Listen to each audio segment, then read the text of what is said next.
के बाबा दरबार। मन भावन लागेगा, बड़ पावन लागेगा, मन भावन लागेगा, बड़ पावन लागेगा। ये दे सरग बरोबर धनोरा गाँव के बाबा दरबार। ये दे सरग बरोबर धनोरा गाँव के बाबा दरबार।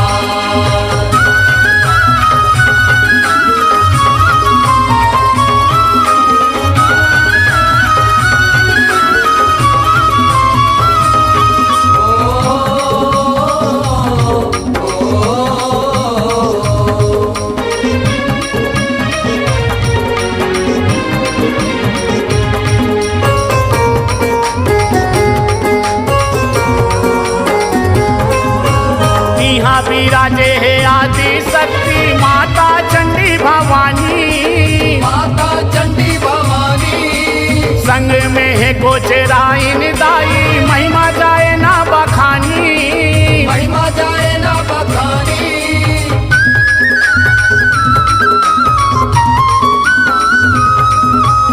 यहाँ विराजे है आदि शक्ति माता चंडी भवानी। संग में है गोचराइन दाई, महिमा जाए ना बखानी। मन गद गद लागेगा, सबके आँखी जुड़ागे ना। मन गद गद लागे ना, सबके आँखी जुड़ागे ना। सौहे आए हवे जैसे लेके चंडी दाई अवतार। ये सरग बरोबर धनोरा गाँव के बाबा दरबार।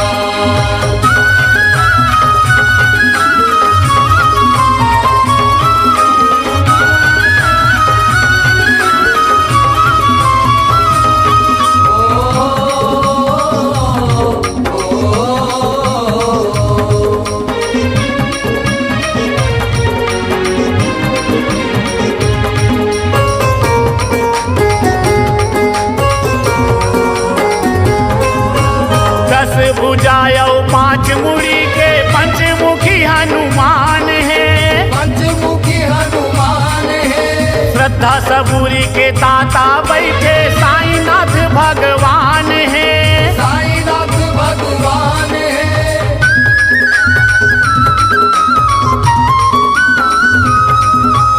दस भुजायौ पांच मुड़ी के पंचमुखी हनुमान है। श्रद्धा सबूरी के दाता बैठे साईनाथ भगवान है। दिन दुखिया के दाता गा, सबके भाग्य विधाता ना। दिन दुखिया के दाता गा, सबके भाग्य विधाता ना। जिन आथे प्रभु के शरण में ओकर होते बेड़ा पार। ये सरग बरोबर धनोरा गाँव के बाबा दरबार।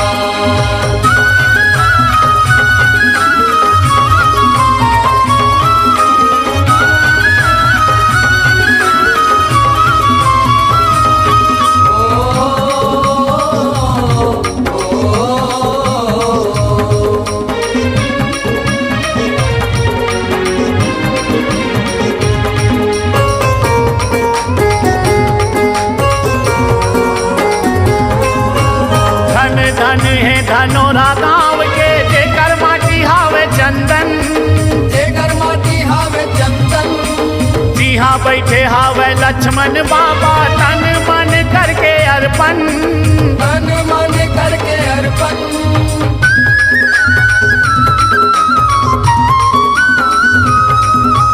धन धन है धनोरा गाँव के, जेकर माटी हावे चंदन। जी हाँ बैठे हावे लक्ष्मण बाबा, तन मन करके अर्पण। रोज सेवा बजाथेगा, भारी पुण्य कमाथे ना। रोज सेवा बजाथेगा, भारी पुण्य कमाथे ना। नर नारी जुड़िया थे यहाँ मंगल और शनिवार। ये सरग बरोबर धनोरा गाँव के बाबा दरबार।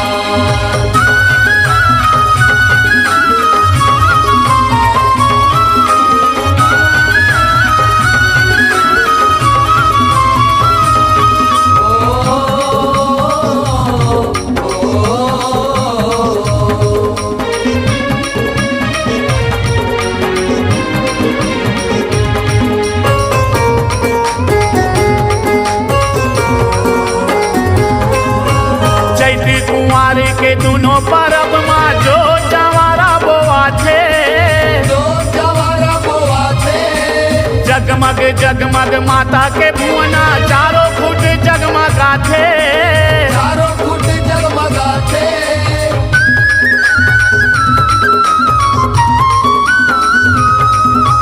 चैत्र कुंवार के दोनों परब माँ जो जवारा बोआ थे, जगमग जगमग माता के भुवना चारों फुट जगमगा थे। सबसे उपमना थेगा जस बचरा गाठना, सबसे उपमना थेगा जस बचरा गाठना। तब प्रेम को सरिया संग में करे माता के जय जयकार। ये सरग बरोबर धनोरा गाँव के बाबा दरबार। मन भावन लागेगा बड़ पावन लागेना, मन भावन लागेगा बड़ पावन लागेना। इसे सरग बरोबर धनोरा गाँव के बाबा दरबार, इसे सरग बरोबर धनोरा गाँव के बाबा दरबार। ये सरग बरोबर धनोरा गाँव के बाबा दरबार। ये सरग बरोबर धनोरा गाँव के बाबा दरबार। इसे सरग बरोबर धनोरा गाँव के बाबा दरबार।